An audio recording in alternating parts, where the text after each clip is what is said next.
your body and mind are naturally going to protect you. So with a fight, flight, or freeze response.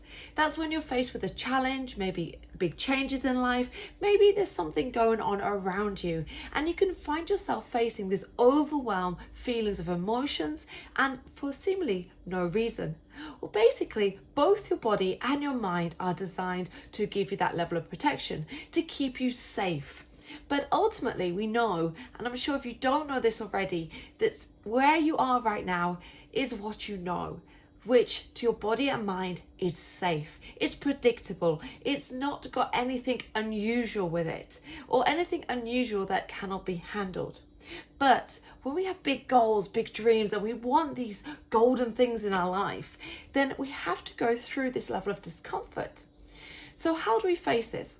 Well, firstly, recognize that fight, flight, or freeze is quite an emotional response. It's never about stopping the emotion altogether.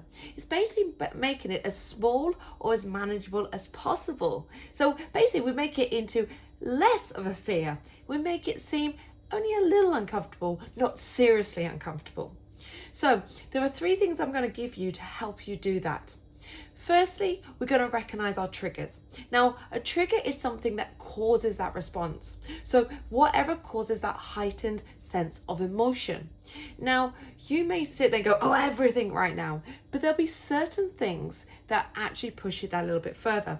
So whether it's being called a certain name, whether it's being in a certain environment, or maybe it's just being the expectations of others, then there can be any reason, whether it's a thing, a person, or even just an environment. So whatever it is, recognize what yours are. Now, when you recognize them, do not think you've just got to change them just like that, because that's not what happens. Firstly, we take the state of awareness, and that's recognizing our triggers, what causes those raised emotions. The second point that I'm going to give you is awareness of what to do in that moment. Because when we act out of heightened emotions, then we often act in frustration or anger. So emotions that we don't really want to express. And if we're not expressing those, maybe there's panic or even tears. So that sort of bursting into tears for no explainable reason. Now, the point 2 that I want to make for you is basically to stop and breathe. I know it sounds so simple, but actually when you find yourself faced with that trigger or feeling those emotions, instead of reacting instantly, take a moment, take a nice deep inhale, exhale through the mouth.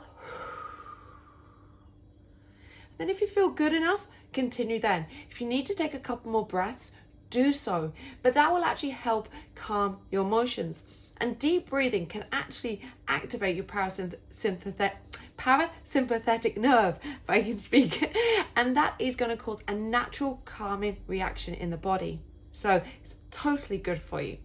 Now, the third and final thing that I want to give you is about how do we deal with this overall, because it's one thing recognizing a trigger, it's one thing recognizing what to do in the moment, but the last thing you want to do is have this constant cycle of seeing a trigger and doing something in the moment. We want to be able to prevent that trigger from maybe being so big or maybe being such a reaction. So the third point is the things you do to manage and control or release your emotions.